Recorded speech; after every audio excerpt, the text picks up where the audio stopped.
เจ้าคุณหมอเดี๋ยวป้าจะขยายไปปรับปรุงห้องน้ำเจ้าก่อนตีอุ้ยเกี่ยงเปิ้นจะเพลิดแถมล้อมเนาะการจัดสภาพแวดล้อมที่เหมาะสมและปลอดภัยสำหรับผู้สูงอายุควรเริ่มตั้งแต่ภายในบ้านโดยเฉพาะห้องน้ำเพราะห้องน้ำคือสถานที่ผู้สูงอายุมีโอกาสที่จะเกิดอุบัติเหตุได้ง่ายนะครับด้วยความปรารถนาดีจากสำนักประชาสัมพันธ์เขต 3 กรมประชาสัมพันธ์เนี่ยปี้ประจันข้างบ้าน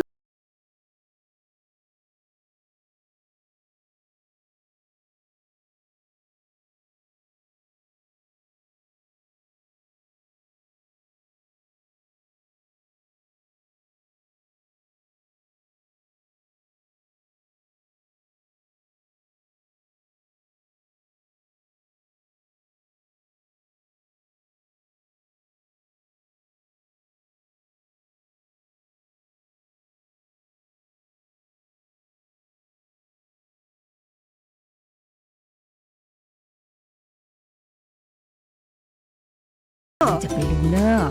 ตรวจสุขภาพประจำปีสิ่งดีที่ควรทำรู้ก่อนเตรียมตัวก่อนเพื่อเข้าสู่ช่วงสูงวัยอย่างมีคุณภาพด้วยความปรารถนาดีจากสำนักประชาสัมพันธ์เขต 3 กรมประชาสัมพันธ์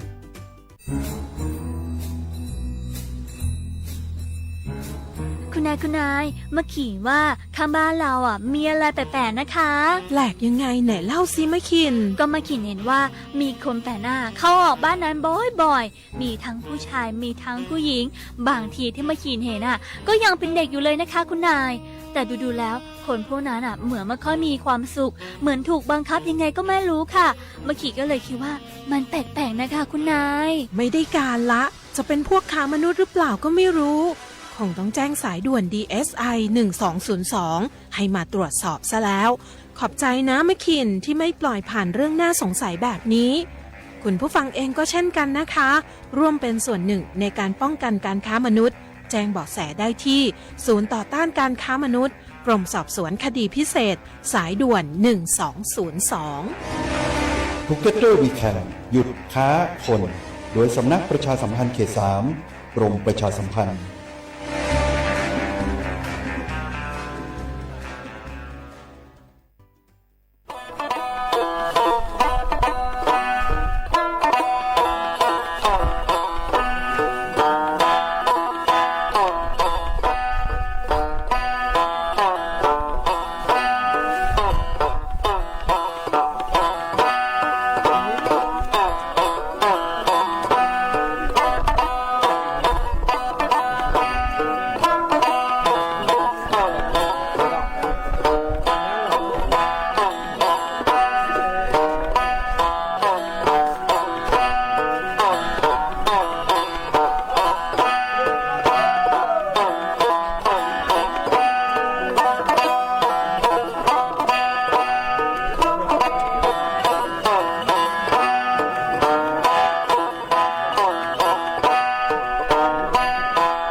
สุงปกาโกสถานีวิทยุกระจายเสียงแห่งประเทศไทยจังหวัดเชียงใหม่ระบบ AM 1476กิโลเฮิรตซ์ระบบไลฟ์เฟซบุ๊กเพจสวทเชียงใหม่ AM 1476ในแนวจุกโมควานีชิโมทิโมร้อยหนีโมควานีซาโม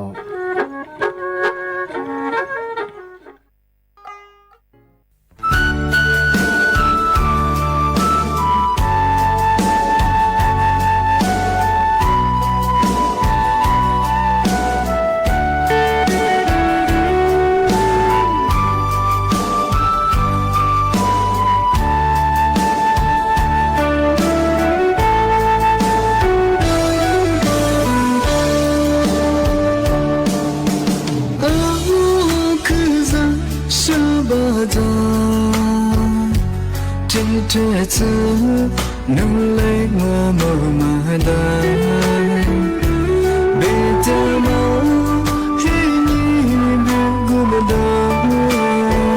可我路线路的河，是这辈子我接受，是那不苦啊。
这次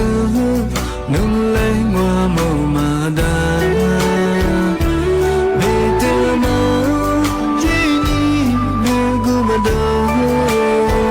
可我路线路的河，是这辈子我接受，是那不苦啊路上。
also รายการลิซูตัวว่าแต่ถ้าสุดิสงประกาศว่างานนาสุเทวาลิเทวาแต่คว้างาที่เนี่ยคือบุโมซาโมงาalso ลิสงดูซื้อคือถือว่าไปแล้วงาที่เนี่ย就学话不第个题话คือมาซื้อสูคือจ้างาที่เนี่ยมาสายภาษาสูจ้างาที่นั่นเนี่ยฟละalso ลิสงตัวมาaliที่ซื้อว่าตัวงาอีเวลาอยู่aliตัวงาalso ลิสงเนี่ยมือเคเจแน่ๆเจงาอีเวลาอยู่งบเนี่ย许就不会你黑着我节目个会你黑么子都变我么可见的那些这比话说学话不么可在了头我把米也不和奶来你那唱我ที่นี่มกว่าตั้งปูคือจะเชื่อว่าเราถึงมาปีมาเหอสึกนี่ช่างงามกว่าโง่ไม่ยามือสัญญาจะลิสูมกว่าญาเมียสิเมียจิตว่าไงมกว่าอีสิโดจะทบชาฟอลโลชาจะอันนี้สมมกว่าจะสมมกว่าคือว่าไงที่ปัญญานานาสุงปัญญานานาข้าสู้จ้านานามาข้าสู้จ้าไงที่ปัญญาจะมาดีฝรั่งปัญญาเหออังว่าเหอที่ลิฟูกังไงมาก็ที่ดีฝรั่งบ่เฮงว่าอีคิวที่บ่เรางาที่ปัญญาที่ลิฟูกังงาที่ปัญญาโซเชื่อว่าบ่มกว่าปัญญางาalsoมาเหอดีฝรั่งจังงาโซลิซุมกว่าถ้าปูปัญญาที่ลิฟูกังงาที่ปัญญาโซเหอถ้าเชื่อว่าแบบชื่อไงalsoลิซุเหอมกว่าเหอมีย子มียสิจ้างงาที่บ่เหอโซเทมาติจึงงาที่ตะคนเลยนั่นยังงา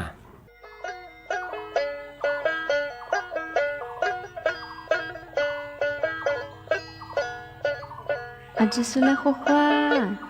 你们阿不里是学在画咋不嘞？比他有么下多个画的，家子嘛别来喝茶，娃子阿不过对嘞阿里对你哇，阿里家个你，家子他妈嘞画画估计巴拉，别嘛阿弟咋别嘛你下喽？伊不提示嘛呀，阿家呀都那干喽。aku khajang obeng-obengnya hilu doang aja tuamanya avgudola aku kha jatnya avgudu ikut zebrama kha kemuadanga atimalenya ajamnya padonya yizabalanga aswa beku yang shishui ajanya hilu doamati kha bemanya sipedo abenya hilu padonya avu lebina maki jama leizabalaloนี่อาวุธดูแลแถวฮือลีว่าเบยงูเบงเบญาออกกำลังกายอย่างสม่ำเสมอกูดูเลียมันยาจัดเจลิมังงาอลิเทยเวลาจวนยาอลิเทเลียมาติคาอาชิปดูเบญากูดูเลียมันยาอาวุธกูดูแลงนับเพียคือมาโจข้อว่ากูดูคือบีลีกลาบาลามาเปิดดูงออาทิมาเปิดดูกูดูเลียมาเลทามีดีจริงsa yilwe tsuku de tsu avja tsulenya yilwe tsuku de pawatsanya ishne hua ke hanga ga hua ti zamuna tamanya shinga benya yilwe timalenya akha thaji yicha phake ngu benya avi hwala hu bia ji bala ma pudu yilwe lulu ti ha manya ke khamango liครีมโลชั่นบำรุงผิวเมียมังกูดูกูมีแล้วใช่ฉันเมียมันยังจะเมื่อลิมังชุป้าคือมีดังยัดซิเลยเนี่ยเว้ยขวาคือชุกกะอีขวาคือเบื่อมาคือเพียวละสามาพูดดูอีครีมบำรุงผิวที่มาเมียมันยังอาวุกูดูแลคือบีลิกุยจีนี่เอาไว้ขวาเบื่อมาแล้วคือกาบาลามาพูดดูอีครีมโลชั่นที่มาเมียมาแล้วคือทำไม่ดีจริงสุดท้ายไงวันจะที่จะมันยังจะดูเต็มมุ้งไงเอาอาชิจาอาชิตัวคือกูดูแลข้ามาลีจะไว้จริงอุเพียวมีสื่อลุสืออันนี้จีตินตัวนี้วิตามินคือจัวมาปูดูอาเทคือจะไว้จริง你们家子嘛比那个像娃子，他妈那哪拉苏里苏是在花在娃子，所以啊可不么啥梦就是听娃子嘛以为经家子了很花花过为经可不么花花。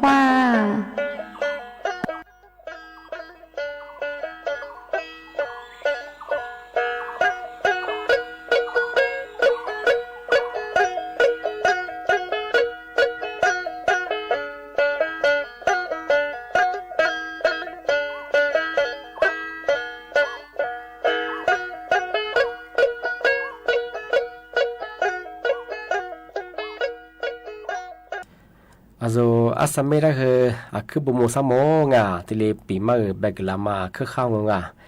also she hwa bo nga ya tsu pha bela ngo banya ya tsu de la ngo banya nga zo bu chi he atu thoma hwa gwa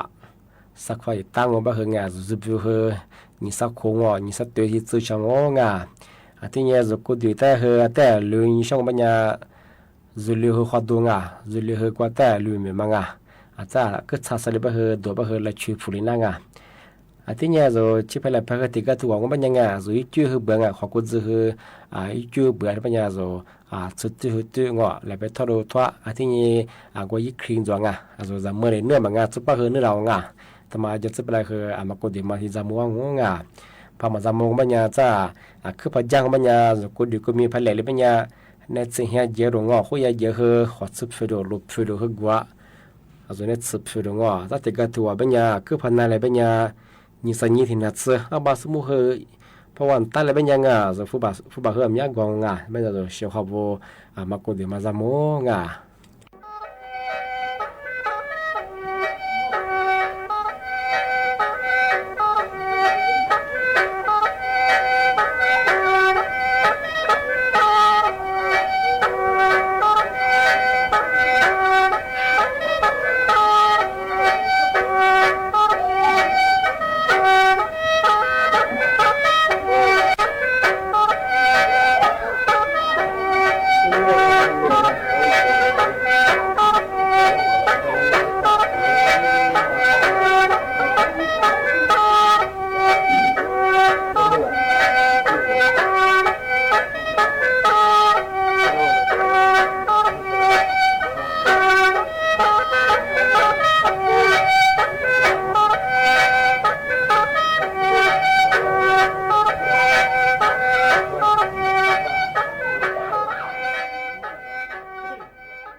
就我那过的可群些，我那木了你给么的，我那你虐我。你的哥哥，完了你那是做。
你的所来在里呢。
的比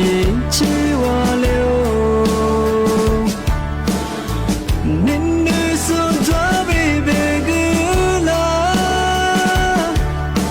咱呀里我谁，你是走，我路我个地方。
是一些我，安尼如出发过比，你说我，别马得路他你。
路来哭，一束阿妈一丝泪流，一束我的柔光大丝，我和疲惫都只来离索，一束一年多，你妈哭来哭，是真的是一丝泪流，七个俘虏被只留我这么，一束束虚荣。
ที่นี่เสียเขาได้ถึงมาแบบเปิดช่างมังงะถึงมาปีใหม่ยี่จีช่างมังยาทายาสาธารณสุขที่เรียบฝรั่งมือสามงูบัญญาญาติเป็นญามาคือบุชิมุสวุกมาคือจวงงูที่นี่ที่ก็ที่ว่าบัญญาบุชิมุสวันยาคือยิบแต่กงบัญญาวุฒิมันได้คือว่ายิบผียามังเสื้อผ้ามือสองบุชิมุสช่วยว่ามาที่มาวุฒิไงที่มาเสกช่างงูปีข้างบัญญาเสียข้าบัวบุชิมุสมือสองวุกบัญญาคือจำว่าเป็นห้องเสียห้องวุฒิเราบัญญามาสื่อเนี่ยถักว่าเป็นเสียห้องวุฒิเราบัญญาจุดสื่อนี่มุชาจุดเลยเสียห้องว่าจุดเป็นเราบัญญาว่าตอนเลี้ยงเอาบุชิมุสเลี้ยงว่าเนี่ยจุดเลี้ยงเสียห้องที่เลี้ยงว่าเป็นห้องพอมันงงบัญญาวุฒิเราเนี่ยอาจจะมาช่วยบัญญาที่กว่าบัญญาที่ก็ที่ความยังไงบุชิมุสมาช่วยเราหัวเสียห้องที่ยังกว่าจะบุชิมเสือมือสาววันมายิ่งกว่าสู้เขาจะมาเสือที่ปัญญาจะแบบน่าว่าจะวุฒิอาทิคุมาเฮงว่ามาสึกว่าปัญญาจะว่ายิ่งเชื่อโลกมาจัวไงเชื่อเขาไงน่าคือจัวมาเสือว่าจะว่าปัญญาจะกูดูกูมีเฮเชียบังว่าจะจัวสลิบเฮอินาปากเลี้ยงอินาปากเลี้ยงก็คือจัวเฮจะก็เป็นสึกเลี้ยงเฮเนจิเฮียเจียมาหัวหัวซึบเฟโดเนซึบเฟโดว่าหมอผ่ามายากูยาฮิปฟิเบื่อมาคือฟูมาคือมียากว่าเสียของปีขวัญนู้นไปชิมเสือวัดสบายวันมาหัวนู้นมาสบายกว่าปัญญาจ้านู้นกูดีกูมีว่าคืออะไรริจิกลิบะคือพันนาเราไม่ชามาคือฟูมาคืออีตุสมุกิเลียเสียของวันปัญญายาสาธารณสุขคือเอาปัจจัยวันละมาไปชิมเสือมือสองพระกวางจุดสื่อนี่ชากว่าแบบเสียของวุฒิเราปัญญาบุชิมุสมาเฮือยาลาสังกัดที่พ่อเย่หีเจอที่ตีระบ้องสับเยอะคือเกลือหงอที่น้ำยาคาดเชียงอเกลือตีระที่ยังจุดชัดสื่อนี่มุชาตีลุล่างฟูเลนี่กว่าจะเป็นอะไรคือท่าเชียงไปหิ้งตอนนี้คือจุดลีงกว่าแบบเชียงแต่ว่าคือมาแล้วคือที่เล็กกระดิ่งมาเชียงจ้าโจมาจะสึกว่าคืออาจจะกูจะกูมีคือนาพันธุ์เลยแบบอีเชลโลพันธุ์นี่คือมาเปียเชียงที่ปัญญาโจบางมาอยู่สุด在这个是那个是哩平板儿，中午那个的下个小黄他们家去考我ที่ปัญญาเมื่อสามันกว่าแต่ขวานั่นน่ะดูยังเสียขาวมันกว่าทำไมเสียขาวเนาะมุไปส่วนไงมันกว่าที่กินเตี๋ยวฝรั่งที่ปัญญาแต่คนเล่นนั่น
Dia jamanya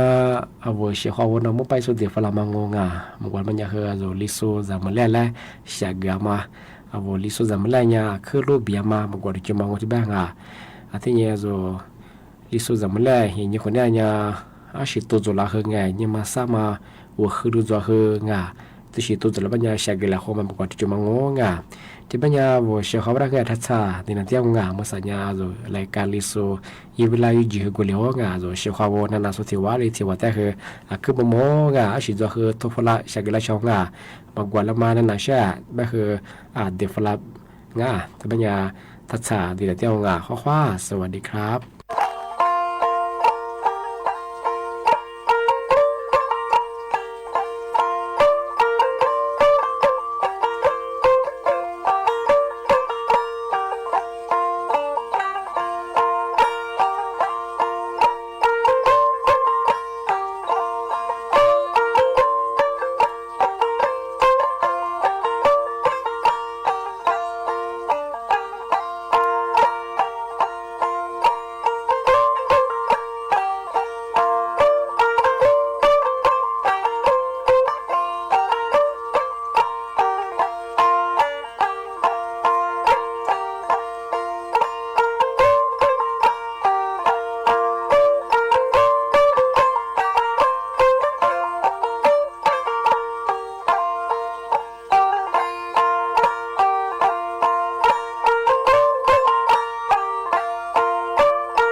姐真你啥头啊？姨妈把肉啊，姐姐，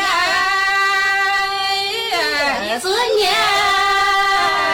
啥子？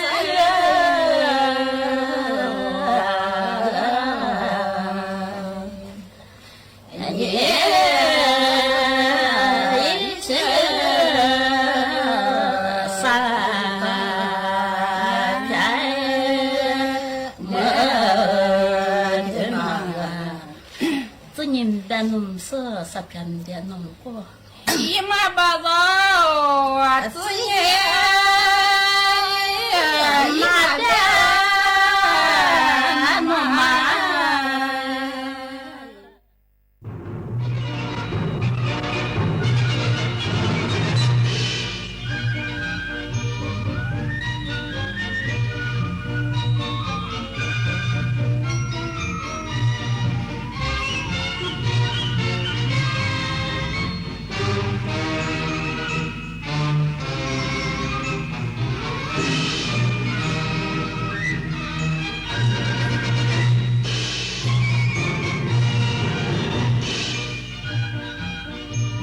ที่นี่สถานีวิทยุกระจายเสียงแห่งประเทศไทยต่อไปเสนอข่าวซึ่งมีหัวข้อข่าวดังนี้พระบาทสมเด็จพระเจ้าอยู่หัวทรงพระกรุณาโปรดเกล้าโปรดกระหม่อมพระราชทานพวงมาลาหลวงวางหน้าหีบศพเจ้าหน้าที่ทหารที่เสียชีวิตจากเหตุการณ์ความไม่สงบในพื้นที่จังหวัดชายแดนภาคใต้ณวัดสุวรรณากรจังหวัดปัตตานีนายกรัฐมนตรีระบุนานาชาติชื่นชมบูธการท่องเที่ยวไทยที่จัดในงาน ITB Berlin 2025 สหพันธ์สาธารณรัฐเยอรมนีถือเป็นโอกาสสำคัญในการพัฒนาการท่องเที่ยวและการค้าไทยในตลาดโลกกาตาร์เตือนการโจมตีโรงงานนิวเคลียร์ของอิหร่านจะส่งผลกระทบไปทั่วภูมิภาคอ่าวเปอร์เซียการแข่งขันฟุตบอลพรีเมียร์ลีกอังกฤษแมนเชสเตอร์ยูไนเต็ดเสมออาร์เซนอล1-1ต่อไปเป็นรายละเอียดของข่าวพระบาทสมเด็จพระเจ้าอยู่หัวทรงพระกรุณาโปรดเกล้าโปรดกระหม่อมให้รองผู้ว่าราชการจังหวัดยะลาเชิญดอกไม้และตะกร้าสิ่งของพระราชทานมอบแก่เจ้าหน้าที่อาสาสมัครรักษาดินแดนที่ได้รับบาดเจ็บจากเหตุความไม่สงบในพื้นที่จังหวัดชายแดนภาคใต้เมื่อเวลา 16:30 น.วานนี้พระบาทสมเด็จพระเจ้าอยู่หัวทรงพระกรุณาโปรดเกล้าโปรดกระหม่อมให้นายมูฮัมหมัดสานติพิมุขรองผู้ว่าราชการจังหวัดยะลาเชิญดอกไม้และตะกร้าสิ่งของพระราชทานของพระบาทสมเด็จพระเจ้าอยู่หัวไปมอบให้แก่เจ้าหน้าที่อาสาสมัครนายหมู่ใหญ่กำธรวงนครอายุ 43 ปีที่ได้รับบาดเจ็บจากเหตุการณ์ความไม่สงบในพื้นที่อำเภอสุไหงโกลกจังหวัดนราธิวาสขณะปฏิบัติหน้าที่ช่วงค่ำวันที่ 8 มีนาคมที่ผ่านมาและถูกส่งตัวเข้ารักษาที่ในโรงพยาบาลยะลาอำเภอเมืองยะลาโดยอาการปลอดภัยแล้วแต่ยังต้องอยู่ในการดูแลของแพทย์อย่างใกล้ชิดในการนี้รองผู้ว่าราชการจังหวัดยะลาได้อัญเชิญกระแสรับสั่งถึงความห่วงใยของพระบาทสมเด็จพระเจ้าอยู่หัวและสมเด็จพระนางเจ้าพระบรมราชินีมากล่าวเป็นขวัญกำลังใจแก่เจ้าหน้าที่ที่ได้รับบาดเจ็บสร้างความปลาบปลื้มและซาบซึ้งในพระมหากรุณาธิคุณแก่ผู้บาดเจ็บและครอบครัวอย่างหาที่สุดมิได้และในวันนี้พระบาทสมเด็จพระเจ้าอยู่หัวทรงพระกรุณาโปรดเกล้าโปรดกระหม่อมพระราชทานพวงมาลาหลวงวางหน้าหีบศพเจ้าหน้าที่ทหารที่เสียชีวิตจากเหตุการณ์ความไม่สงบในพื้นที่จังหวัดชายแดนภาคใต้ณวัดสุวรรณากรจังหวัดปัตตานีวันนี้เวลา 11:30 น.พระบาทสมเด็จพระเจ้าอยู่หัวทรงพระกรุณาโปรดเกล้าโปรดกระหม่อมให้นางพาติเมาะสดียามูผู้ว่าราชการจังหวัดปัตตานีเชิญพวงมาลาของพระบาทสมเด็จพระเจ้าอยู่หัวและพระบรมวงศานุวงศ์ไปวางหน้าหีบศพเจ้าหน้าที่ผู้เสียชีวิตขณะปฏิบัติหน้าที่ในเหตุการณ์ความไม่สงบในพื้นที่อำเภอสายบุรีจังหวัดปัตตานีเมื่อคืนวันที่ 8 มีนาคม 2568 จำนวน 3 รายประกอบด้วยอาสาสมัครทหารพรานสมัยบุญยงนายมะรอมลีมะยะเดง และนายอดิศรดอเลาะณวัดสุวรรณากรจังหวัดปัตตานีหลังจากนั้นได้กำหนดพิธีส่งร่างอาสาสมัครทหารพรานสมัยบุญยงณท่าอากาศยานปัตตานีหรือสนามบินบ่อทองกลับภูมิลำเนาตำบลตะเคียนอำเภอกาบเชิงจังหวัดสุรินทร์นายกรัฐมนตรีแสดงความเสียใจต่อเหตุการณ์ความไม่สงบในพื้นที่จังหวัดชายแดนภาคใต้ขณะที่รองนายกรัฐมนตรีและรัฐมนตรีว่าการกระทรวงมหาดไทยมีหนังสือสั่งการไปยังผู้ว่าราชการจังหวัดสงขลาปัตตานียะลาและนราธิวาสให้เจ้าหน้าที่ความมั่นคงเพิ่มมาตรการรักษาความปลอดภัยในพื้นที่นางสาวแพทองธารชินวัตรนายกรัฐมนตรีกล่าวแสดงความเสียใจต่อเหตุการณ์ความไม่สงบในพื้นที่จังหวัดชายแดนภาคใต้และครอบครัวของผู้เสียชีวิตและผู้ที่ได้รับผลกระทบทุกคนพร้อมสั่งการหน่วยงานที่เกี่ยวข้องเข้าไปตรวจสอบและหาข้อมูลเพิ่มเติมแล้วและเนื่องจากในช่วงนี้เป็นเดือนรอมฎอนถือเป็นเดือนที่ชาวมุสลิมปฏิบัติการถือศีลอดและจะต้องมีการทำกิจกรรมในช่วงกลางคืนจึงได้กำชับให้เพิ่มกำลังเจ้าหน้าที่ในการดูแลประชาชนช่วงกลางคืนมากขึ้นยืนยันจะต้องการมีการเพิ่มจำนวนเจ้าหน้าที่เพื่อดูแลความปลอดภัยอย่างแน่นอนและเพิ่มมาตรการให้มากยิ่งขึ้นเพื่อเพิ่มความมั่นคงทางจิตใจให้กับประชาชนล่าสุดนายอนุทินชาญวีรกูลรองนายกรัฐมนตรีและรัฐมนตรีว่าการกระทรวงมหาดไทยในฐานะผู้บัญชาการกองอาสารักษาดินแดนได้มีหนังสือสั่งการไปยังผู้ว่าราชการจังหวัดสงขลาปัตตานียะลาและนราธิวาสในฐานะผู้บังคับการกองอาสารักษาดินแดนจังหวัด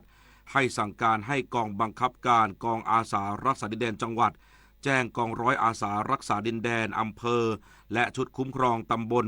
ให้เพิ่มมาตรการรักษาความปลอดภัยในพื้นที่โดยให้สมาชิกอสและชุดคุ้มครองตำบลจัดเวรยามรักษาความปลอดภัยที่ว่าการอำเภอสถานที่ราชการและฐานปฏิบัติการตลอด 24 ชั่วโมงคณะกรรมการจัดสร้างพระสมเด็จองค์ปฐมพระพุทธเมตตาเชิญชวนประชาชนสักการะพระพุทธเมตตาณวัดเทพประธานอธิพรจังหวัดจันทบุรีเพื่อความเป็นสิริมงคลและถวายเป็นพระราชกุศลแด่พระบาทสมเด็จพระบรมชนกาธิเบศรมหาภูมิพลอดุลยเดชมหาราชบรมนาถบพิตรพลอากาศเอกชลิตพุกผาสุของคมนตรีในฐานะประธานคณะกรรมการจัดสร้างพระสมเด็จองค์ปฐมพระพุทธเมตตากล่าวว่าเมื่อวันที่ 4 มีนาคม 2568 พระบาทสมเด็จพระเจ้าอยู่หัวและสมเด็จพระนางเจ้าพระบรมราชินีเสด็จพระราชดำเนินไปทรงประกอบพิธีสมโภชพระสมเด็จองค์ปฐมพระพุทธเมตตาณวัดเทพประธานอธิพรที่ตำบลทรายขาวอำเภอสอยดาวจังหวัดจันทบุรียังความปราบปลื้มในพระมหากรุณาธิคุณอย่างหาที่สุดมิได้ซึ่งการจัดสร้างครั้งนี้เพื่อถวายเป็นพุทธบูชาและถวายเป็นพระราชกุศลแด่พระบาทสมเด็จพระบรมชนกาธิเบศรมหาภูมิพลอดุลยเดชมหาราชบรมนาถบพิตรเนื่องในโอกาสพระราชพิธีมหามงคลเฉลิมพระชนมพรรษา7 รอบ 5 ธันวาคม 2554 รวมทั้งยังเป็นศูนย์รวมจิตใจของพุทธศาสนิกชนในภาคตะวันออกเป็นการอนุรักษ์และเผยแพร่ประติมากรรมพุทธศิลป์และยังช่วยดึงดูดนักท่องเที่ยวที่สนใจในวัฒนธรรมและศาสนาสร้างรายได้และส่งผลดีต่อเศรษฐกิจในพื้นที่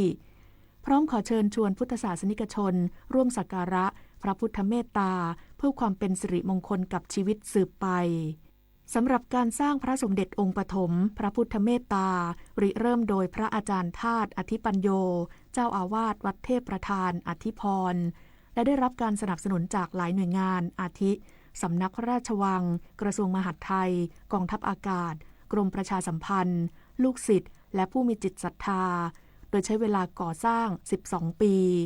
เป็นพระพุทธรูปขนาดใหญ่หน้าตักกว้าง29 เมตรสูงจากพื้นดิน45 เมตรทำด้วยนิลรัตนะทั้งองค์ตกแต่งประดับผิวองค์พระเพิ่มเติมด้วยพลอยรัตนะเพื่อให้งดงามสมพระเกียรติถือเป็นองค์แรกและองค์เดียวในโลกเชื่อกันว่าจะมีอานิสงส์สูงสุดนานาชาติชื่นชมบูธการท่องเที่ยวไทยที่จัดในงาน ITB Berlin 2025 สหพันธ์สาธารณรัฐเยอรมนีนายกรัฐมนตรีระบุถือเป็นโอกาสสำคัญในการพัฒนาการท่องเที่ยวและการค้าไทยในตลาดโลกนางสาวแพทองธารชินวัตรนายกรัฐมนตรีกล่าวถึงการเข้าร่วมงาน ITB Berlin 2025 ที่กรุงเบอร์ลินสหพันธ์สาธารณรัฐเยอรมนีระหว่างวันที่ 3-8 มีนาคมที่ผ่านมาว่า ถือเป็นงานมหกรรมส่งเสริมการขายการท่องเที่ยวที่ใหญ่และสำคัญที่สุดในโลกซึ่งปีนี้จัดงานขึ้นเป็นครั้งที่ 58 และนับเป็นครั้งที่ 50 ที่การท่องเที่ยวแห่งประเทศไทยหรือททท.เข้าร่วมงานและนำผู้ประกอบธุรกิจท่องเที่ยวไทยจาก5ภูมิภาคทั่วประเทศเข้าร่วมงานประชาสัมพันธ์ภาพลักษณ์การท่องเที่ยวประเทศไทยให้เป็นที่รู้จักอย่างกว้างขวางขยายโอกาสทางเศรษฐกิจและกระชับความร่วมมือกับภาคเอกชนระดับสากลนอกจากนี้ยังได้กล่าวปาฐกถาในงาน Amazing Thailand Networking Event with the Prime Minister of Thailand และประกาศปี 2567 เป็นปี Amazing Thailand Grand Tourism and Sport Year 2024 ขณะเดียวกันยังได้เยี่ยมชมบูธการท่องเที่ยวแห่งประเทศไทยที่มีการนำเสนอแนวคิด Sustainable Thailand Soft Power และเปิดพื้นที่เจรจาธุรกิจพื้นที่เมืองน่าเที่ยวโซนการท่องเที่ยวเชิงกีฬาโดยได้รับเสียงชื่นชมจากนานาชาติอย่างมากพร้อมย้ำว่าเป็นการช่วยกระตุ้นการท่องเที่ยวและยังเป็นโอกาสในการพัฒนาการท่องเที่ยวและการค้าไทยในตลาดโลกปีนี้เนี่ยบูธของประเทศไทยทำได้ดีมากๆนะคะสวยงามแล้วก็ได้รับคำชมจากประเทศอื่นๆว่าของประเทศไทยเนี่ยจัดสวยงามมากทาง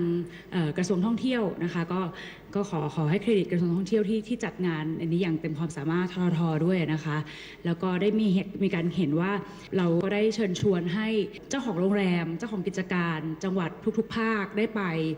ทำแพ็กเกจไปขายในงานแล้วก็ไปเจอกับคู่ค้าด้วยกันนะคะจากประเทศอื่นๆด้วยนายกรัฐมนตรียังกล่าวด้วยว่ารัฐบาลจะนำข้อสังเกตที่ได้จากการเข้าร่วมงานครั้งนี้มาพัฒนานโยบายด้านเศรษฐกิจและการท่องเที่ยวของประเทศให้เติบโตและสามารถแข่งขันได้อย่างแข็งแกร่งในระดับสากลศักดิ์สิทธิ์ประดับศิลป์รายงานรัฐบาลเดินหน้าส่งเสริมกองทุนหมู่บ้านเพื่อกระจายรายได้และเสริมสร้างการพัฒนาชุมชนหมู่บ้านทั่วประเทศผ่านโครงการ SML โดยจัดสรรงบประมาณกว่า 11,000 ล้านบาทกระจายสู่ท้องถิ่นโดยตรงวันนี้นางสาวจิราพรสินธุไพรรัฐมนตรีประจำสำนักนายกรัฐมนตรีลงพื้นที่จังหวัดศรีสะเกษเป็นประธานการประชุมสร้างการรับรู้โครงการสนับสนุนและเสริมสร้างศักยภาพของกองทุนหมู่บ้านและชุมชนเมืองอย่างมั่นคงที่อำเภอกันทรลักษณ์และอำเภอราศีสไลยจังหวัดศรีสะเกษพร้อมกล่าวว่ารัฐบาลได้ดำเนินการส่งเสริมกองทุนหมู่บ้านเพื่อกระจายรายได้และเสริมสร้างการพัฒนาชุมชนหมู่บ้านทั่วประเทศผ่านโครงการ SML โดยจัดสรรงบประมาณกว่า 11,000 ล้านบาทกระจายสู่ท้องถิ่นโดยตรงซึ่งหมู่บ้านแต่ละแห่งจะได้รับเงินทุนตามจำนวนของประชากรในหมู่บ้านและมีคุณสมบัติตรงตามที่โครงการกำหนดขอแรงจากพี่น้องกองทุนนี่แหละค่ะซอยกันขับเคลื่อนโครงการ SML เนาะให้เป็นโครงการที่สร้างประโยชน์ให้กับชุมชนให้เป็นโครงการที่ได้ซอยยกระดับคุณภาพชีวิตของพี่น้องเนาะค่ะให้เม็ดเงินทุกบาททุกสตางค์ลงสู่พี่น้องประชาชนโดยสมบูรณ์เนาะค่ะให้พี่น้องได้สามารถเป็นจุดเริ่มต้นเนาะค่ะในการแก้ปัญหาชุมชนให้ตรงจุดกระทรวงทรัพยากรธรรมชาติและสิ่งแวดล้อมเตรียมประสานเมียนมาขอความร่วมมือลดจุดความร้อนแก้ปัญหาหมอกควันข้ามแดนนายจตุพรบุรุษพัฒน์ปลัดกระทรวงทรัพยากรธรรมชาติและสิ่งแวดล้อมกล่าวถึงการแก้ปัญหาไฟป่าหมอกควันและฝุ่นละอองขนาดเล็ก PM 2.5 ในพื้นที่ภาคเหนือทั้งที่จังหวัดพะเยาเชียงรายแพร่และน่านว่าได้กำชับให้เจ้าหน้าที่ปฏิบัติหน้าที่อย่างเต็มความสามารถพร้อมขอความร่วมมือประชาชนร่วมกันห้ามเผาป่าและหากพบการลักลอบเผาป่าเจ้าหน้าที่จะดำเนินการจับกุมผู้กระทำผิดและดำเนินคดีตามกฎหมายอย่างเคร่งครัดนอกจากนี้จะประสานกับปลัดกระทรวงทรัพยากรธรรมชาติของประเทศเมียนมาเพื่อขอความร่วมมือในการลดจุดความร้อนหรือฮอตสปอตของประเทศเมียนมาเพื่อป้องกันและแก้ปัญหาหมอกควันข้ามแดนต่อไปด้านนายศิวกรบัวป้องรองผู้ว่าราชการจังหวัดเชียงใหม่กล่าวว่าเนื่องจากในช่วงเดือนมีนาคมถึงเมษายนนี้เป็นช่วงที่อากาศแห้งมีใบไม้ร่วงสะสมเป็นจำนวนมากเสี่ยงต่อการเกิดไฟไหม้ได้ง่ายจังหวัดเชียงใหม่จึงเพิ่มกำลังพลกว่า 15,000 คนผลัดเปลี่ยนปฏิบัติงานโดยเน้นการลาดตระเวนเฝ้าระวังแจ้งเตือนและเผชิญเหตุเพื่อให้การป้องกันและแก้ไขปัญหาไฟป่าหมอกควันและฝุ่น PM 2.5 เกิดประสิทธิภาพมีการเพิ่มหน่วยทหารเจ้าที่ของป่าไม้อาสาสมัครจิตอาสาเข้าไปส่วนที่กำลังในเรื่องของการเฝ้าระวังการแจ้งเตือนการเข้าไปเผชิญเหตุช่วยกันผลัดเปลี่ยนหมุนเวียนสำหรับกระทรวงเกษตรและสหกรณ์ได้มีการส่งเสริมการเกษตรปลอดการเผาอย่างต่อเนื่องร่วมกับปฏิบัติการดัดแปลสภาพอากาศเพื่อบรรเทาปัญหาหมอกควันและฝุ่นละอองในพื้นที่ที่สถานการณ์ฝุ่นรุนแรงรวมถึงบังคับใช้กฎหมายเผาจริงจับจริงอย่างเคร่งครัด ปิยาพันธ์ยังเทียนรายงานวันนี้หน่วยทันตกรรมเคลื่อนที่เพื่อประชาชนด้อยโอกาสในเขตท้องถิ่นทุรกันดารมูลนิธิแพทย์อาสาสมเด็จพระศรีนครินทราบรมราชชนนีหรือพอสวจะออกให้บริการประชาชนในพื้นที่จังหวัดเชียงใหม่ที่หมู่ 12 โรงเรียนบ้านสันป่าเกี้ยและที่หมู่ 11 ศาลาบ้านป่าโหลตำบลแม่นะอำเภอเชียงดาวจึงขอเชิญชวนประชาชนในพื้นที่ดังกล่าวไปรับบริการโดยไม่เสียค่าใช้จ่ายใดๆต่อจากนี้ไปขอเชิญรับฟังเสียงจากใจไทยคู่ฟ้ารัฐบาลจัดระบบสุขภาพชาวไทยมุสลิมที่จะเดินทางไปประกอบพิธีฮัจญ์จำนวน 6,603 คนภายใต้แนวคิด Health for Hajj ดำเนินการฉีดวัคซีนป้องกันโรคไข้การหลังแอ่นและไข้หวัดใหญ่ก่อนเดินทางพร้อมส่งทีมแพทย์ดูแลระหว่างประกอบพิธีและติดตามเฝ้าระวังสุขภาพหลังเดินทางกลับทั้งนี้ผู้แสวงบุญในจังหวัดต่างๆสามารถติดต่อขอรับบริการได้ณสถานบริการกระทรวงสาธารณสุขในพื้นที่ได้ตั้งแต่วันนี้ถึง31 พฤษภาคม 2568สื่อสารภารกิจรัฐบาลกับผมคารมพลพรกลางรองโฆษกประจำสำนักนายกรัฐมนตรีความเป็นผู้รู้จักเวลาเป็นรากฐานสำคัญที่ทำให้คนเราสามารถดูแลรับผิดชอบตนเองได้อันจะนำไปสู่ความสำเร็จที่สูงขึ้นต่อไปในอนาคตเด็กทุกคนจึงควรได้รับการปลูกฝังให้เป็นผู้รู้จักเวลารู้ว่าเวลาใดควรปฏิบัติสิ่งใดแล้วปฏิบัติให้ตรงเวลาทันเวลาเหมาะแก่เวลาเสมอพระบรมราโชวาทพระบาทสมเด็จพระเจ้าอยู่หัวเนื่องในวันเด็กแห่งชาติพุทธศักราช 2568ศูนย์อำนวยการใหญ่จิตอาสาพระราชทานเชิญชวนเยาวชนและประชาชนผู้รักการถ่ายภาพส่งภาพถ่ายและคลิปวิดีโอสั้นจากโทรศัพท์มือถือหรือกล้องดิจิทัลเข้าประกวดชิงรางวัลในหัวข้อกิจกรรมจิตอาสาส่งผลงานได้ตั้งแต่บัดนี้ถึง31 มีนาคม 2568สอบถามรายละเอียดได้ที่ 021634639 ร่วมถ่ายทอดเรื่องราวจิตอาสาผ่านเลนส์สร้างแรงบันดาลใจให้สังคม7 นาฬิกา 16 นาทีต่อไปรับฟังข่าวต่างประเทศครับชีคมูฮัมหมัดบินอับดุลเราะห์มานบินยัสซิมอัลซานีนายกรัฐมนตรีกาตาร์เตือนว่าการโจมตีโรงงานนิวเคลียร์ของอิหร่านจะทำให้อ่าวเปอร์เซียปนเปื้อนสารพิษและคุกคามทุกชีวิตในกาตาร์สหรัฐอาหรับเอมิเรตส์และคูเวตพร้อมเรียกร้องให้ทุกฝ่ายที่เกี่ยวข้องแก้ไขปัญหาความขัดแย้งด้วยแนวทางการทูตเพื่อหลีกเลี่ยงการโจมตีทางทหารต่ออิหร่านซึ่งจะทำให้สงครามแผ่ขยายไปทั่วภูมิภาคตะวันออกกลางทั้งนี้แถลงการดังกล่าวมีขึ้นหลังประธานาธิบดีโดนัลด์ทรัมป์ผู้นำสหรัฐขู่จะดำเนินมาตรการทางทหารหากอิหร่านปฏิเสธที่จะเข้าร่วมการเจรจาข้อตกลงนิวเคลียร์อิหร่านขณะที่อายาตอลลอฮ์อาลีคาเมนีผู้นำสูงสุดอิหร่านระบุว่า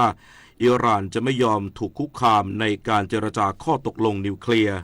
สำนักข่าว KCNA ของทางการเกาหลีเหนือรายงานโดยอ้างแถลงการของกระทรวงการต่างประเทศเกาหลีเหนือที่ระบุว่าการซ้อมรบร่วมของสหรัฐอเมริกาและเกาหลีใต้ถือเป็นการยั่วยุที่เป็นอันตรายซึ่งจะนำไปสู่สถานการณ์ความรุนแรงบนคาบสมุทรเกาหลี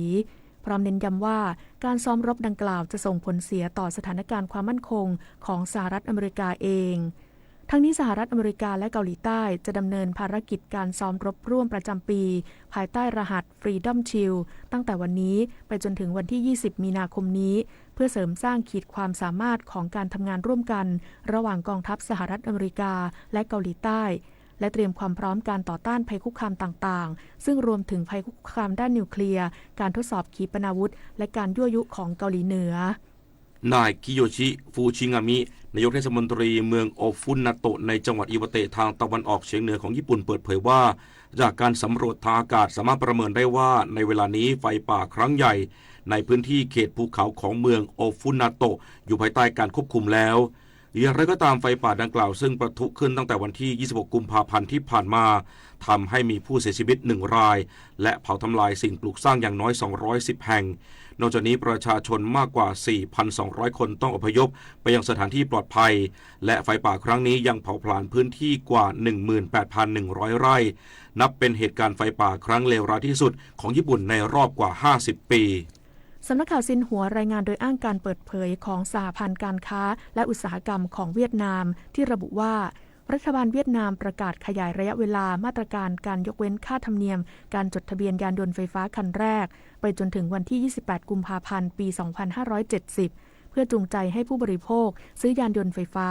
ซึ่งจะช่วยลดการปล่อยก๊าซคาร์บอนและช่วยทำให้สิ่งแวดล้อมสะอาดขึ้นขณะที่กระทรวงการคลังเวียดนามประเมินว่ามาตรการยกเว้นค่าธรรมเนียมการจดทะเบียนยานยนต์ไฟฟ้าที่ใช้พลังงานแบตเตอรี่ระหว่างวันที่ 1 มีนาคม 2568 ถึง 28 กุมภาพันธ์ 2570 จะทำให้งบประมาณแผ่นดินของเวียดนามจากการเก็บค่าธรรมเนียมการจดทะเบียนลดลงกว่า 7,800,000 ล้านดองเวียดนามหรือประมาณ 6,470 ล้านบาทต่อปีต่อไปรับฟังข่าวกีฬาค่ะฟุตบอลพรีเมียร์ลีกอังกฤษนัดบิ๊กแมตช์อาร์เซนอลเสมอแมนเชสเตอร์ยูไนเต็ด1-1ตามหลังลิเวอร์พูลทีมจ่าฝูงถึง15แต้มส่วนเชลซีชนะเลสเตอร์ซิตี้วุดวิด1-0เดินหน้าคว้าชัยเป็นเกมที่3ติดต่อกันรวมทุกรายการแล้วมี49คะแนนจาก28นัดรั้งอันดับ4ด้านจิงจอกสยามที่แพ้รวด5นัดมี17คะแนนรั้งอันดับ19โปรจีนอัธยาธิติกุลโปรกอล์ฟ3 มือ 2ของโลกปิดฉากคว้าอันดับ12ร่วมในการแข่งขัน Blue Bay LPGA ที่เกาะไหหนานสาธารณรัฐประชาชนจีนหลังจากพลาดท่าตีเกิน2โอเวอร์พาร์ในรอบสุดท้ายกับ2เบอร์ดี้4โบกี้ทำให้สกอร์รวมเป็น4อันเดอร์พาร์284หล่นจากอันดับ5ร่วมไปที่12ร่วมทำให้โปรจีนหยุดสถิติการจบอันดับท็อป 10 ของ LPGA ทัวร์ไว้ที่9รายการติดต่อกันนับย้อนไปตั้งแต่ปีที่แล้วส่วนตำแหน่งแชมป์รายการนี้เป็นของริโอทาเคดะโปรสาวชาวญี่ปุ่นซึ่งทำสกอร์รวม17อันเดอร์พาร์271ทิ้งห่างมินจีลีโปรดังชาวออสเตรเลียซึ่งคว้าอันดับ2ถึง6สโตรก